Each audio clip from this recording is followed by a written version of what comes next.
They cry when they are getting in and they cry when they are getting out. Why are bath times with toddlers so difficult? As a pediatric occupational therapist, I've worked with many families around bath time battles. So today we are going to be drawing from that experience to look at why bath time can be hard for kids and what we can do to make it easier. The first reason about why bath times may be a struggle for your child is because it involves a lot of transitions, and transitions can be really hard for toddlers. So a transition basically means moving from one state or place into another.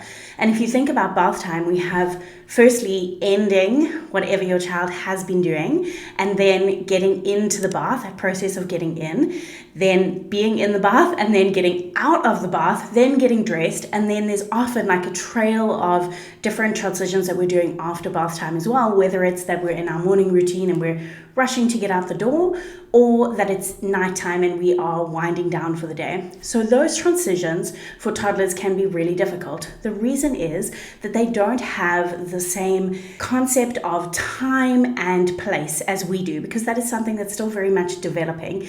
As we always say, they really live in the moment, and that is true when it comes to transitions. They often don't understand the sequence of events that's going to be happening. So what we can do as parents or as people working with young children is always try and make less transitions where possible, and then also make those transitions or those concepts of time much more concrete and understandable for our children.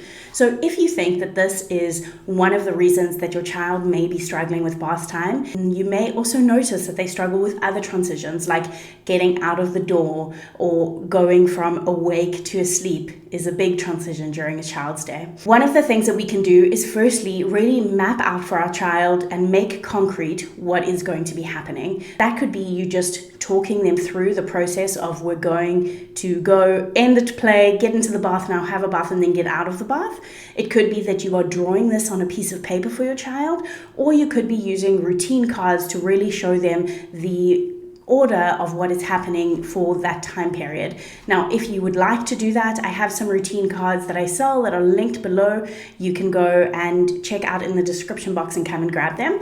These can be really helpful. Another way that eases transitions is by making the thing that they are transitioning to a little bit more enticing. Now, of course, this is not something that we can keep up for forever, but when our children are really in the thick of struggling with transitions, this can be a really great tool for us to use for a season. Some of the things that my children have liked in the past are putting just a tiny bit of food coloring in the bath. So you have a blue bath or a green bath or a pink bath. You can also find toys that match that color, which they really enjoy. If you are worried about their skin, you can also try a tea bag or a fruit flavored tea bag, which will also give a nice color.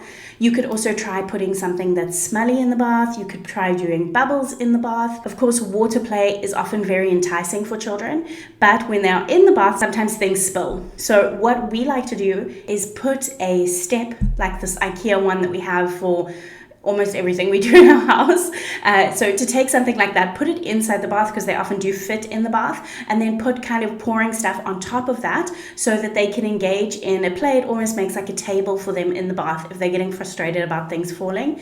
Of course, there's also other things like crayons and different shaving cream paints and things that you can do. The other thing that's really important when your child is going through a season of struggling with transitions is to make the end very clear, because it is this experience, right, of like they cry to get in, but then they also cry to get out. So you're like, what? I don't understand. You didn't want to go in. Now I want to take you out. You don't want to go out. And that is really our telltale sign that this is about transitions. But one way we can make that getting out easier is by having a clear end. So this could be that during the bath time, there's like a song playing, and when that song or music ends, that means that bath time is finished.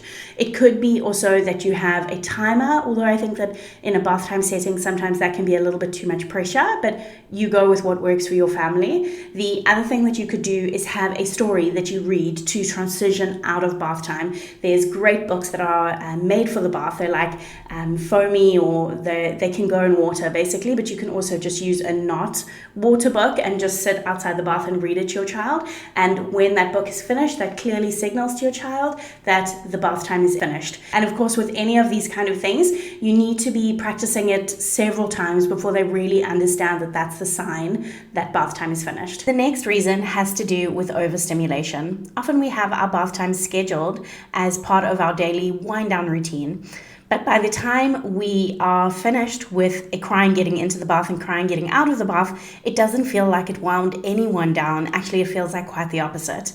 So the reason for this is that often we are doing our bath time just a little bit too late. Overstimulation is a real thing for young children. Basically, how it works is that we have what I like to call or think of as a cup of the amount of stimulation or sensory input, whether it be the things that you're seeing, the movement that you're doing, whether it be touch or taste. We have a cup that can hold the amount that feels good and right for our bodies. Now, everybody's cup size may be different. Some children may be able to take in a lot of stimulation before becoming overstimulated, and some children may have a smaller cup and need less input to get to the point where they're starting to feel overstimulated. Now, I'm going to link above a video that I did all about overstimulation in toddlers, but just to say here on the bath part is that when our child is already overstimulated, so that cup is already at its brim, it is already full, and then we add on top of that the sensory input that comes with the transition to get into bath,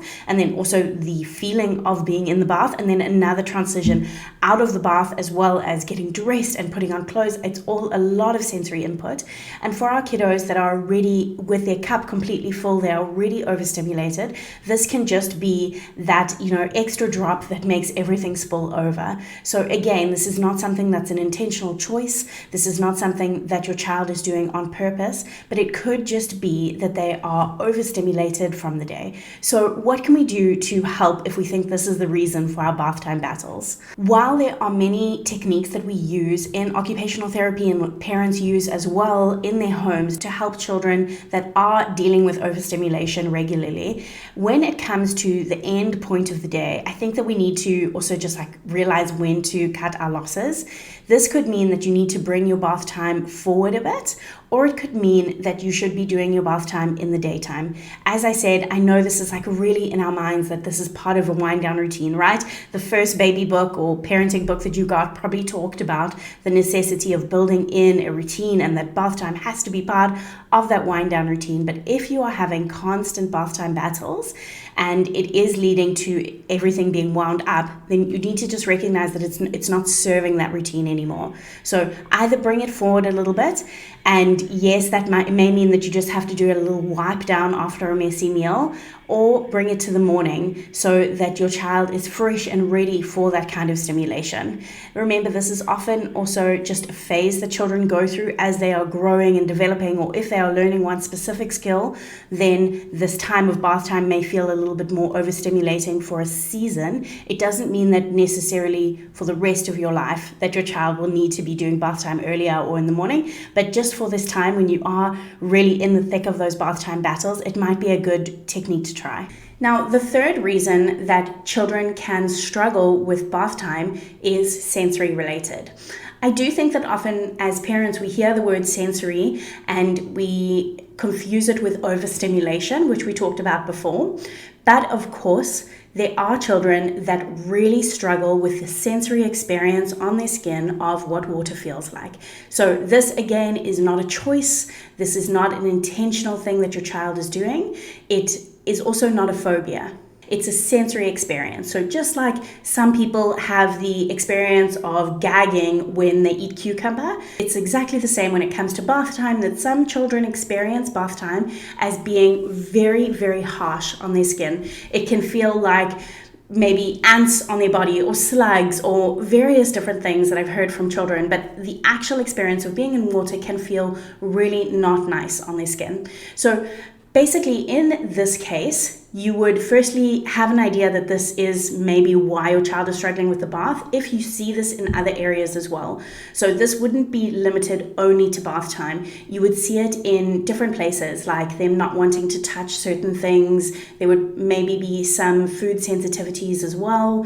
And you would just be picking up that they seem to be sensitive around the things that go on their skin. If that is the case, I would really recommend that you reach out to an occupational therapist, because the treatment that we would be using around sensory difficulties, especially with bath time, is essentially treatment that is focused on rewiring the brain's interpretation of what that sensory experience is. So this is not the same as just exposing your child to more water, or throwing them in the bath and just sink or swim. This is actually really scientifically based, in-depth treatment that focuses on the sensory integration that they're experiencing. So if bath times are a struggle at the moment, teeth brushing may be too. Go and check out the video that is on your screen now. I walk you through my top 11 tips for teeth brushing with toddlers, and from what I hear from parents all the time, these are real game changers, so make sure to go and watch that video.